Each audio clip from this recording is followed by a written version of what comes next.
We go. Hey, what's up? My name is Stephanie. I'm with The Hidden Agenda, and I'm chilling here with Daniel from Kopek. Hey, how's it going? How are you? Good. How are you? Great. So we are at Harpos in Detroit today. What do you think of Detroit so far? It's nice. Great town. We've only been here like an hour or two, so I'm still kind of soaking it up. Yep. I'll have a better idea by tonight, I'm sure. Cool. So I know you've only been on this tour for like a couple weeks, but I was wondering if there's any highlights so far, memorable or maybe like embarrassing moments? Not too many embarrassing ones yet, thank God. We're only like a few shows in. Last night was one of the highlights, I'd have to say, Roose in Columbus. Yeah, the place was packed, it was sold out. It was just an amazing gig, amazing crowd, so we had a blast last night, so cool. Definitely one of the high points. Good times. So your latest album, White Collar Lies, great. I got the chance to listen to it all. Loving it. Latest video, Cocaine Chest Pains. Pretty cool. And I was wondering if you guys have anything in the works for your next video. I think the next single is going to be Love Is Dead.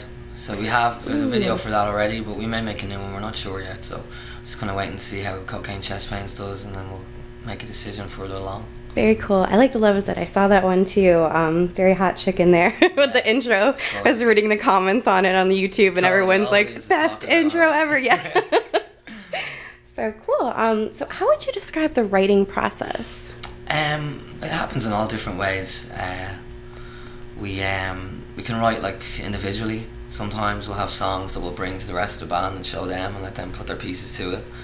And then other times we'll like, for example, Love Is Dead is one that we wrote together in the studio, just jamming, and we'll discuss things like issues or things that we're annoyed about or feel passionately about, and then usually we'll get a song out of that.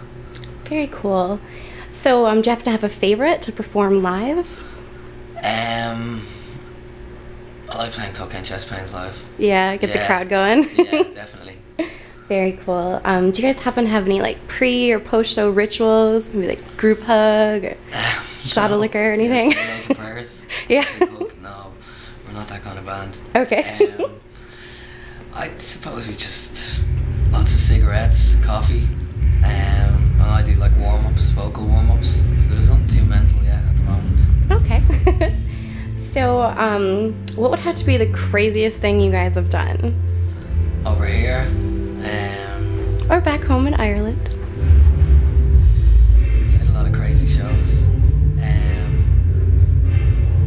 think one of the craziest things, the last actual tour on the Hinder tour, or the last show on the Hinder tour, we played in Fort Walton, so we're right out on the beach. So there was people kind of sitting out on the beach having parties, and the whole venue was kind of open, so that was probably one of the craziest moments, most memorable for me anyway. That's cool. So do you happen to have a favorite quote? A favorite quote? Yeah. No. No? Okay, I should have cut that one out. We'll skip that one. How about any hidden talents? Any hidden talents? Brad can do a great Australian accent. Really? Yeah, well he grew up there when he was younger till he was about, I think he was 14 when he left. So when he landed in Ireland, he was just purebred Australian. So it took like a couple of years for us to beat that out. Oh yeah. Eventually we did, so he's alright. That's cool. So where do you see the band in 10 years? Old, bald and fat. Some blues bar somewhere.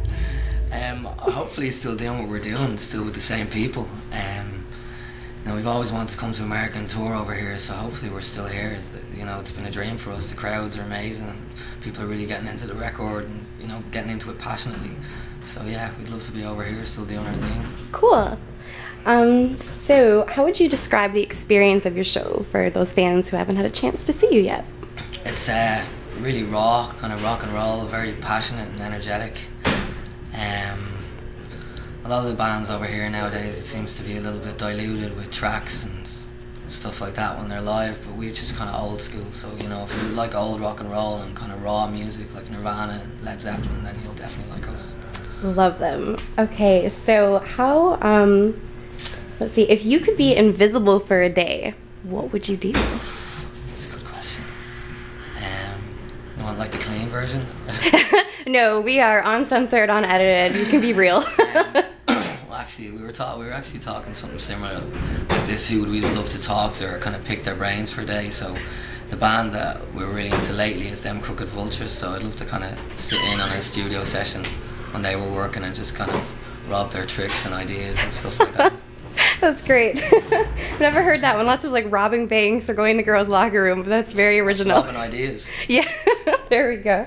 So, do you remember the first, and for that matter, the last CD that you actually bought? The first one was a cassette. I remember I was pretty young. It was for Christmas, so it was like a bad Michael Jackson's album. Nice. Yeah, well, I'm being honest. They were all 80s babies. Yep. And then the last one, I think it was, I've wanted to get it for a long time. I had it before and I lost it. It's the National Boxer. You know that album? Cool. Very cool. So it's good to hear you're actually still buying CDs. Yeah. I ask that question a lot and people are like, I don't know. We do when we can, you know, when we have the money. So, do you happen to have any superstitions? No, not really. I don't. Well, that's good. Yeah. Do you happen to have anything unusual on your rider? We can't afford a rider yet. We just get like water and beer. Oh, okay. Well, maybe if you could, would you put anything on there to just kind of like confuse people? Like, know, what? Like 1,000 M&M's, blue M&M's. Yeah. A man's bowler hat with a plum. There we go. In it. Next tour. Yeah. We'll make sure to get those. So, is there anything that you would like to say directly to your fans? Just thanks to everyone that's come to the show so far, bought the record. We really appreciate it. It's what's keeping us over here and keeping us going. So hopefully the momentum keeps going, and we'd love to see you all at the show soon. Great. Well, thank you so much for taking the time out, and No problem. can't wait to see the show tonight. Thanks.